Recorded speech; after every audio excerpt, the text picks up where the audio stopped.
Okay, so this is our first problem having to do with arithmetic series. Now I wanted to show you again at the top what I've done. These are literally copied from your formula sheet. So you saw me copied in the last video.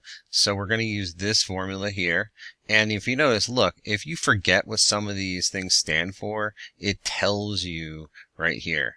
All right, so right now we're working for sum. So it says s to the little n represents the sum of the first n terms. So if you ever forget what this little s with the little subscript means, it tells you up here. So if this says s10, I'm just putting a 10 in for n. This really means please find the sum of the first 10 terms. So that's literally, if you forget, you blank out during the SOL exam, you can just look on your formula sheet and it tells you exactly what all these things represent.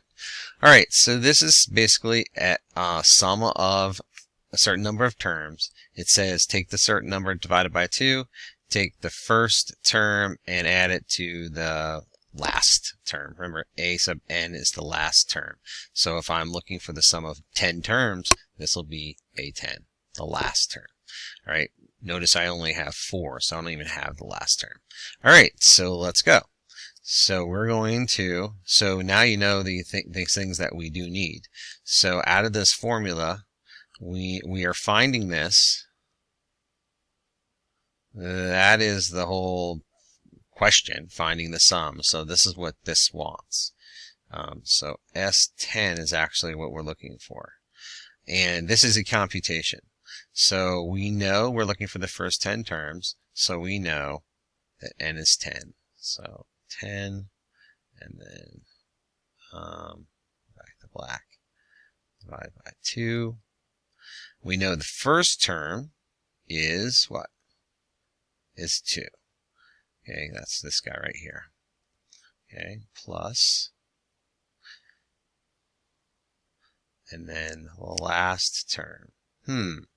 We don't have the last term, so we don't know this.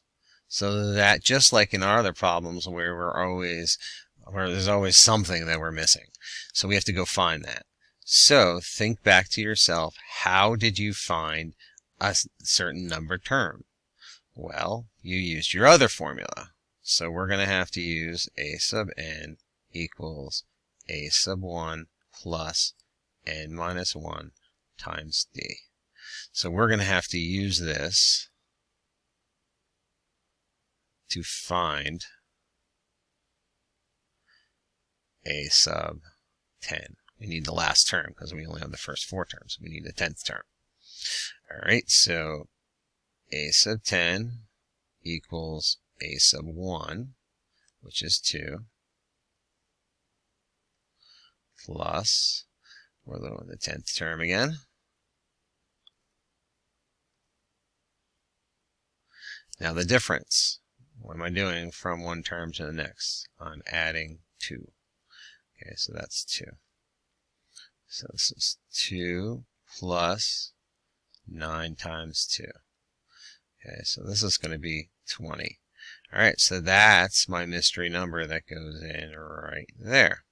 So all I have to do is this math and I'm done. So S10 is equal to 10 divided by 2 is 5.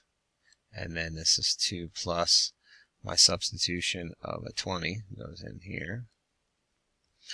Okay. And all this is arithmetic. 22. So this is 110.